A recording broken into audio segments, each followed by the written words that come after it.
Welcome to the Boostly podcast. This is the podcast that gives hosts the tools, the tactics, the training, and most importantly, the confidence so you can go out there and get yourself direct bookings.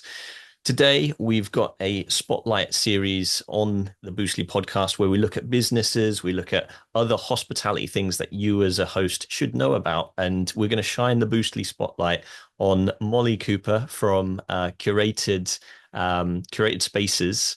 She's the co-founder, and this is an awesome podcast and place that you can go to basically to really understand boutique spaces, style, and putting the joy back into traveling in general. So this is good for you if you're thinking, hey, how can I make my places stand out? And just good for you as a host if you want to find more information about really making your places give them the wow factor. So let's dive in. Welcome along, Molly. Thank you for joining me. Thank you for having me. Thank you for the nice intro as well. It always helps. No worries. I should just quickly mention, because if not, Mark will shoot me, that we're sponsored. This podcast is sponsored by Hostfully, which is a property management system, and that's actually the one that I use to get my guests. If anybody is looking for a property management software, then go and check out Hostfully. There will be a link somewhere around the podcast.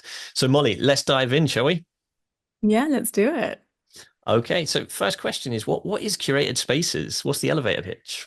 The $1 million question. Well, it all started as a podcast, sharing the stories behind boutique spaces around the UK, and it's all snowballed in the best possible way into a platform we're launching in the next couple of months to try and put the joy back into travel booking. So we've got an amazing collection of boutique spaces, and we're bringing them to life through creator and tastemaker content. Nice. And what inspired you to start it? It sounds like there's a story there. Well, I was always that person growing up whose, favorite program was that amazing hotel show with Monica Galetti and anything to do with travel and spaces. That was just so me. And I actually ended up working in startups for sort of 6 years actually. And I was always that person in interviews who was like, as someone who'd like to start their own company one day. And I just finished my last tour of duty as a chief of staff at a Series A startup within data engineering, which admittedly was not my cup of tea. But it finally felt like the time had come to put my money where my mouth was and actually go and build that company. So I didn't really know what I wanted to build, but I knew I wanted it to be within travel, hospitality. It's just a sphere that I really love. So that's why I started the podcast, like many other people.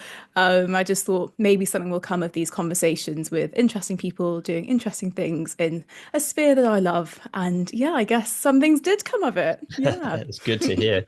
Hey, the hospitality bug does bite people, doesn't it? It's Oh, something doesn't it? which Yeah. nobody I speak to go, do you know what? I set out to get into hospitality. A lot of the time they go, do you know what? That I really just loved what it was all about.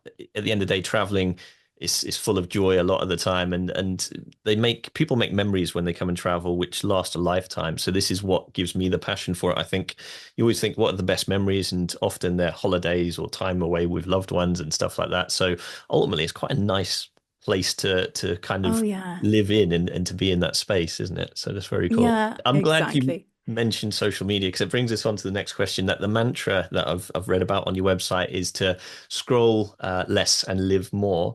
What does that mean to you, and how did it help to shape curated spaces in general?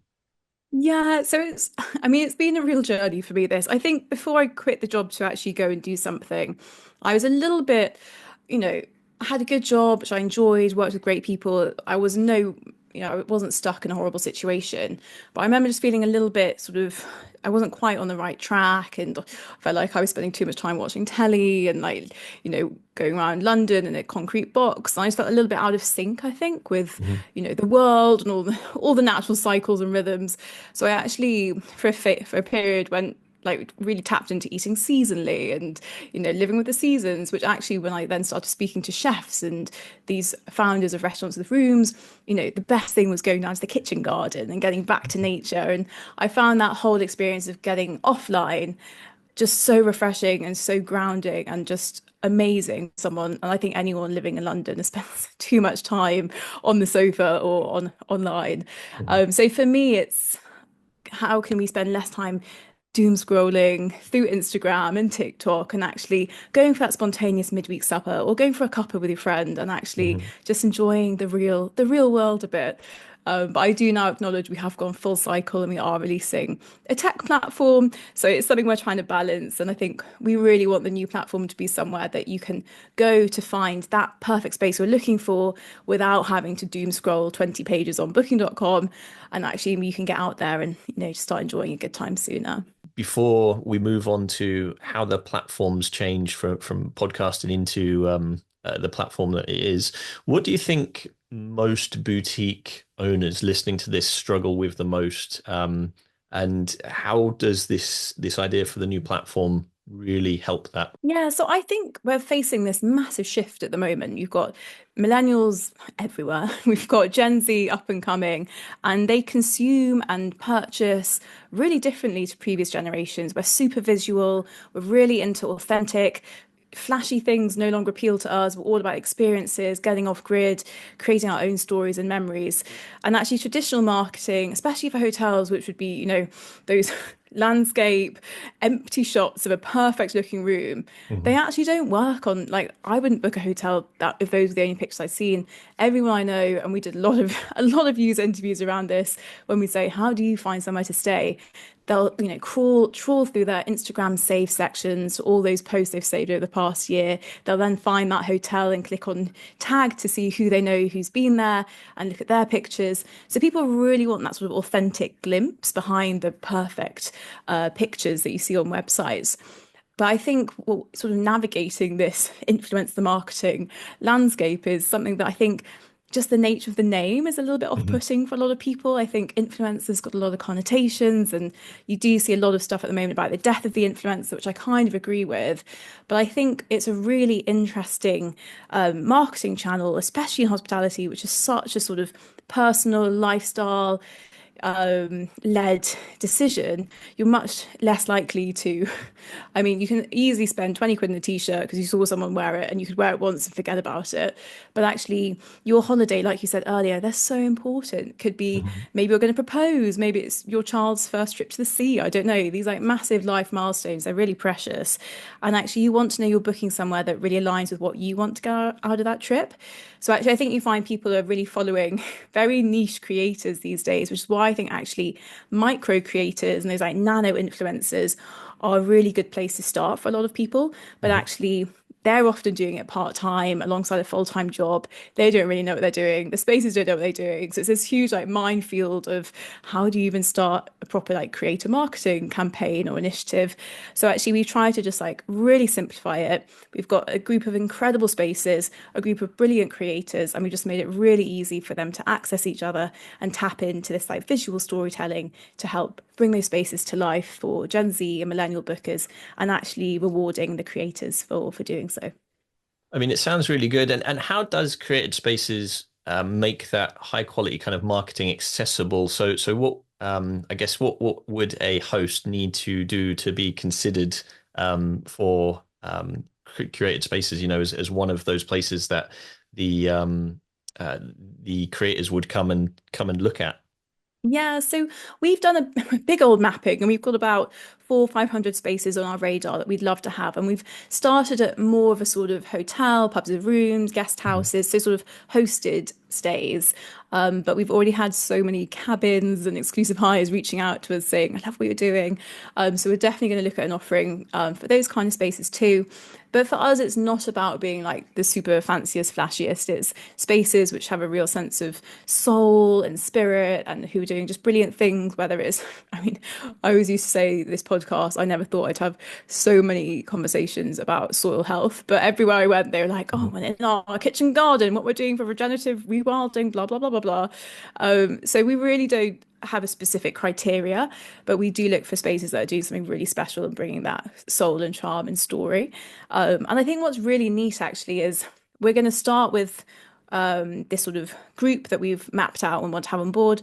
But from there on, as we bring on spaces, they can tag creators they've worked with. We can then go out to those creators and get them on the platform. And when they join, they can tag other spaces they've worked with. So it should start to become a bit of a self-fulfilling cycle.